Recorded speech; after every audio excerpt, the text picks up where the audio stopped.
Oh boy, this one's not gonna get monetized anytime soon, he said as if he had the subscription count to warrant monetization.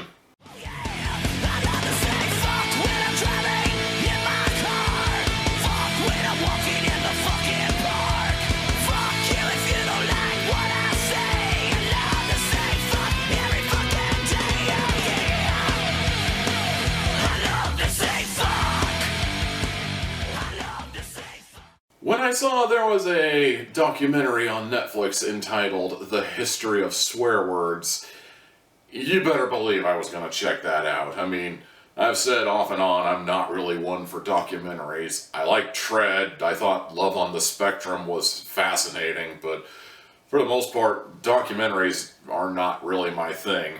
However, swearing is my thing. I mean, you've heard me use some pretty colorful language on this channel alone. And I use colorful language like that off and on in real life when I'm with friends or when I'm with some of the more liberal members of my family, etc., etc.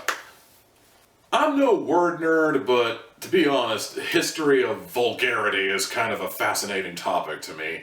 I'm that one kid who, when he heard that bit Dane Cook was doing about how somebody was so angry they just started waving the middle finger around because they couldn't think of a better way to describe how angry they were, and then they started other things like, just suck on my back, and he rips his shirt off, and it's like, that was a really good question, I thought. Who did come up with the middle finger? So I looked it up, and now I can never take that bit seriously ever again. So I figured a documentary like this might actually hold my attention. Then I saw what kind of documentary it was, and was immediately turned off. Documentaries like Tread are my favorite because, while there are multiple people giving multiple accounts, it's telling a coherent story. Barring that, they're at least talking about something very fascinating in a very fascinating sort of way.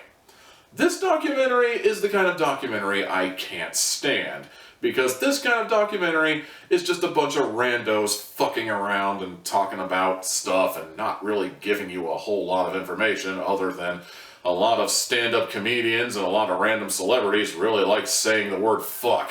This is the kind of documentary you'd see on VH1, wherein it's not really a documentary, it's just a bunch of random celebrities all getting together and having tee-hee-hees over, I'm saying fuck on camera or something like that. And they did get some star power in here. I mean, it was hosted by Nicolas Cage, and I'm pretty sure I saw Jim Jeffries in one of the countless celebrity cameos who are like, well, I'm like saying fuck, and a few other stand-up comedians who talk about shit, and I think Nikki Glacier was in there too, and as much as I liked Nikki Glacier and Jim Jeffries and the like, this just didn't do it for me, like, at all. I couldn't stand this. I've always hated a lot of these kind of shows where it's literally just like 10 people saying essentially the same thing and not really presenting you with any new information. It's sort of a junk food documentary where, I mean, they are kind of talking about something fascinating, like you'll learn something somewhere within the confines of the documentary, but for like every 1 minute's worth of interesting information, there's 19 minutes of just everybody repeating the same fact or just talking about how they personally felt about it, and in this case, they're trying to be funny, but it's like very half-hearted funny, if you know what I mean. And you do learn a couple of interesting tidbits, like how it's a very common belief that the word fuck is actually an abbreviation for fornication under consent of the king, which I didn't know.